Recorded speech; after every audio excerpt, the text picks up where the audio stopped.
Hello everyone, this is Asad from vision map. उम्मीद करता हूँ आप सब अच्छे होंगे। तो दोस्तों, जैसा कि आपको मालूम हो चुका है कि अब जामिया CUCT का पार्ट नहीं होने वाला है इस साल, और जो अदर यूनिवर्सिटीज़ पार्ट होंगे या फिर नहीं भी होंगे।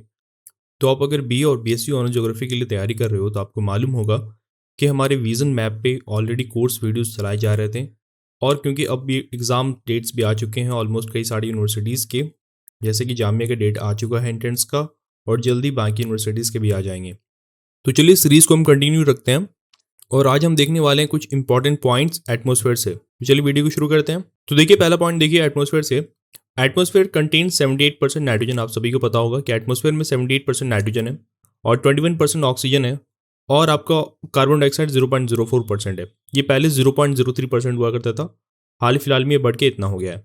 और वहीं अगर हम वाटर वेपर की बात करें तो एटमॉस्फेयर में 5% वाटर वेपर है। नेक्स्ट पॉइंट देखिए, temperature decreases with increasing height. जैसे जैसे आप ऊंचाई पर जाते हैं वैसे आपका टेम्परेचर डिक्रीज करता है। नेक्स्ट पॉइंट देखिए, for every 165 metre of height temperature decreases by 1 degree Celsius. This is called normal lapse rate. हर 165 मीटर की ऊंचाई पे आप जाते हैं तो आपका 1 डिग्री सेल्सियस टेम्परेचर जो है ये डाउन होता है। इसी को हम नॉर्मल लैप्स रेट कहते हैं। बहुत ही इंपॉर्टेंट पॉइंट है, इससे MCQ टाइप क्वेश्चन आ सकते हैं। अगला पॉइंट देखिए, CFCs यानी कि chlorofluorocarbon is responsible for depletion of ozone layer.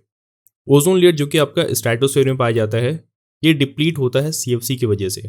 Ozone layer का केमिकल फार्मूला O3 होता है, और ओजोन लेयर हमें UV रेज से प्रोटेक्ट करता है जो कि सन से आ रही होती है। Next point, carbon dioxide is also known as green house gas. इसे ग्रीन हाउस गैस के भी नाम से जानते हैं।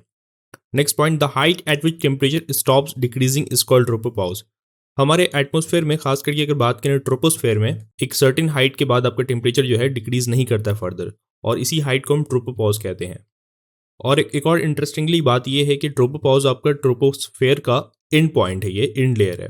नेक्स्ट पॉइंट देखिए, sulphur dioxide and nitrous oxide is responsible for acid rains. ये जैसे आपकी बारिश होती है तो ये सल्फर के और नाइट्रोजन के ऑक्साइड मिल करके ये एसिड्स बनाते हैं, और इसकी वजह से एसिड रेन होता है।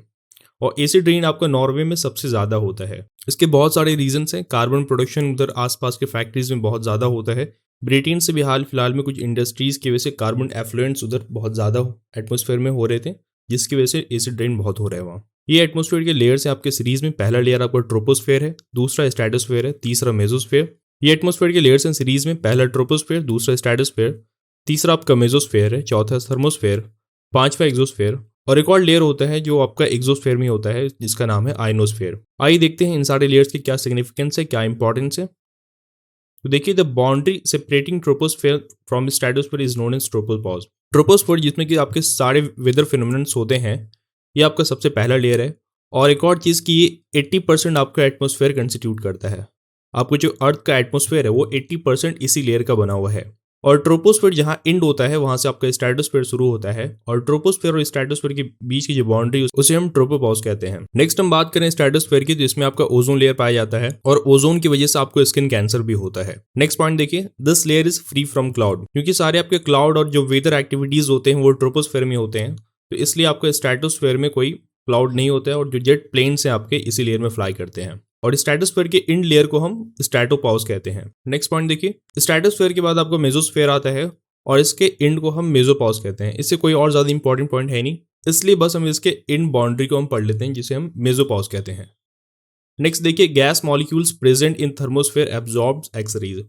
आपके थर्मोस्फेयर में गैस मॉलिक्यूल्स प्रेजेंट होते हैं और ये एब्जॉर्ब करते हैं एक्स रेज। नेक्स्ट पॉइंट देखिए, ये बहुत ही इंपॉर्टेंट है। Ionosphere is electrically charge layer, और आपके जो रेडियो वेव्स होते हैं वो इस लेयर से रिफ्लेक्ट होते हैं। बहुत ही इंपॉर्टेंट पॉइंट ये। आपके डायरेक्ट क्वेश्चन आते हैं कि radio waves are reflected by which layer of the atmosphere, तो आपका आंसर बनेगा आयनोस्फेयर। अब देखिए एक्सोस्फेयर, ये आपका लास्ट लेयर है एटमोस्फेयर का, ये आपका लास्ट लेयर है। और इसके आगे जो है साइंटिस्ट एक इमेजिनरी लाइन को कंसीडर करते हैं, जैसे कि कर्मल लाइन कहते हैं। ये एक इमेजिनरी लाइन है एक्सोस्फेयर के बाहर।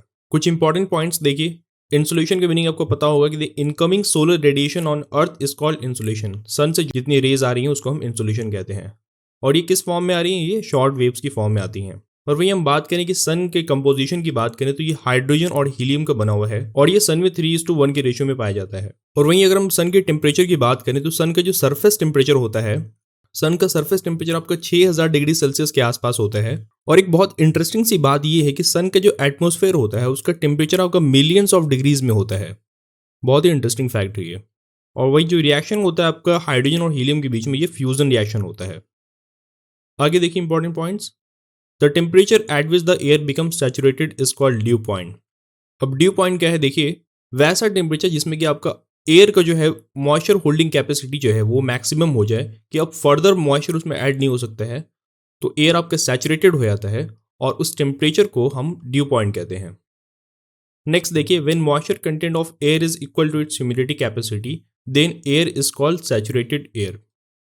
तब हम एयर को सैचुरेटेड एयर कहते हैं। और देखिए ह्यूमिडिटी कैपेसिटी क्या है, किसी भी टेम्परेचर, प्रेशर और वॉल्यूम पे एयर कितना मॉइस्चर होल्ड कर सकता है उसी को हम ह्यूमिडिटी कैपेसिटी कहते हैं। नेक्स्ट पॉइंट देखिए, standard sea level pressure is 76 centimetre और 29.92 इंचेस। ये आपका स्टैंडर्ड सी लेवल प्रेशर है। नेक्स्ट देखिए, wind vane measures wind direction. ये आपने देखा होगा, ये कुछ इस तरीके का होता है, ये आपका इस तरह का होता है, इसे विंड डायरेक्शन हम मेजर करते हैं।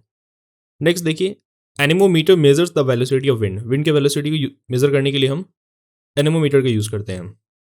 अगला पॉइंट देखिए, polar winds are extremely cold and dry.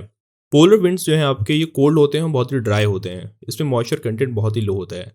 Next देखिए, monsoon winds blow from sea to land in the summer. Important point है, इसे मार्क कर लें आप। मॉनसून विंड्स जो है आपके समर के सीजन में सी से लैंड की तरफ ब्लो करते हैं, और वहीं विंटर के सीजन में ये लैंड से सी की तरफ ब्लो करता है। नेक्स्ट पॉइंट देखिए, ये भी बहुत इंपॉर्टेंट है। Eye of cyclone has very high temperature and lowest pressure. Cyclone आपने देखा होगा, इस तरीके का होता है कुछ, और यहाँ पे जो सेंटर है इसे हम आई ऑफ साइक्लोन कहते हैं, और यहाँ पे आपका टेम्परेचर बहुत ही हाई होता है और प्रेशर बहुत लो होता है। नेक्स्ट पॉइंट देखिए, 3 जनवरी को अर्थ जो है सन के बहुत ही क्लोज आ जाता है, और इसे हम पेरिहेलियन कहते हैं। और एपहेलियन क्या है कि जब अर्थ और सन के बीच में मैक्सिमम डिस्टेंस हो, मैक्सिमम दूरी हो, तो उसे हम एपहेलियन कहते हैं। दोस्तों वीडियो को लास्ट तक जरूर देखिएगा, मैं लास्ट में कुछ क्वेश्चंस भी सॉल्व करने वाला हूँ। नेक्स्ट पॉइंट देखिए, अब एटमॉस्फेरिक ह्यूमिडिटी को मेजर करने के लिए हम हाइग्रोमीटर का यूज करते हैं। बहुत ही इंपॉर्टेंट पॉइंट है, इससे क्वेश्चन आ सकता है। अगला पॉइंट देखिए, the instrument to measure relative humidity is psychrometer. Relative humidity को मेजर करने के लिए साइक्रोमीटर यूज करते हैं हम।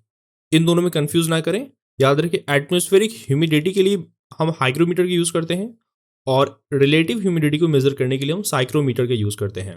अगला पॉइंट देखिए, thermosphere is the warmest layer of earth. जैसे कि नाम से ही पता चल रहा है, यह आपका अर्थ का वार्मेस्ट लेयर है। Nitrogen is the most abundant gas present in atmosphere. Atmosphere में जो है नाइट्रोजन सबसे ज्यादा पाया जाता है, आपका ये 78% पाया जाता है। और अगर हम अर्थ क्रस्ट की बात करें तो आपका एल्यूमिनियम सबसे ज्यादा पाया जाता है अर्थ की क्रस्ट में। Next point, all weather phenomena takes place in troposphere. जितने भी आपके वेदर फिनोमेनन्स हो गए या क्लाउड के फॉर्मेशन हो गए, प्रेसिपिटेशन वगैरह, ये सभी ट्रोपोस्फेयर में ही होता है। अगला पॉइंट देखिए, एज ऑल्टीट्यूड यानी कि height increases air pressure decreases. जैसे जैसे कि आपका हाइट इंक्रीज होगा वैसे आपका एयर का प्रेशर जो है वो डिक्रीज करता है। तभी आप देखते होंगे कभी आप फर्स्ट टाइम अगर माउंटेनस रीजन में जाते हैं तो आपको बहुत सारी प्रॉब्लम्स फेस करनी पड़ती है। तो आइए क्वेश्चन से आपके लिए कुछ क्वेश्चन हम सॉल्व करते हैं। The study of earth atmosphere and its process is called. इसका राइट आंसर आपका होगा ऑप्शन नंबर सी, मेटेरोलॉजी। अगला पॉइंट देखिए, the Karman line the boundary between earth's atmosphere and outer space is at a height of. Karman line जैसे कि मैंने बताया ये एक इमेजिनरी लाइन है एक्सोस्फेयर के बाहर, और ये आपका सी लेवल से 100 किलोमीटर की ऊंचाई पे है। अगला क्वेश्चन देखिए, which of the following contains रफली 80% ऑफ द अर्थ एटमोस्फेयर। तो राइट आंसर इसका होगा option number A. Question number 4 देखिए, the ozone layer is found in the, यहाँ पे ओ मिसिंग है, the ozone layer is found in the stratosphere. ये stratosphere में पाया जाता है और ये हमें प्रोटेक्शन देता है यूवी रेज से। Next question, the average atmospheric pressure at sea level is. Sea level पे एवरेज एटमोस्फेरिक प्रेशर कितना है आपका, ये होता है 760 mmHg। अगला क्वेश्चन देखिए, the density of air at sea level is about. इसका राइट आंसर होगा option number B, 1.2 kilogram per metre cube. अगर हम एक्यूरेट फिगर की बात करें तो ये होगा 1.225 kilogram per metre cube. Next question देखिए, which of the following affects atmospheric pressure. इनमें से किससे आपका एटमॉस्फेरिक प्रेशर अफेक्ट होता है। तो एल्टीट्यूड से भी एटमॉस्फेरिक प्रेशर आपका अफेक्ट पड़ता है, टेम्परेचर से भी अफेक्ट होता है, अर्थ के रोटेशन से भी अफेक्ट होता है। तो राइट आंसर होगा option number D, all of the above. Last question देखिए, atmospheric humidity is measured by. इसका राइट आंसर होगा ऑप्शन नंबर डी, हाइग्रोमीटर।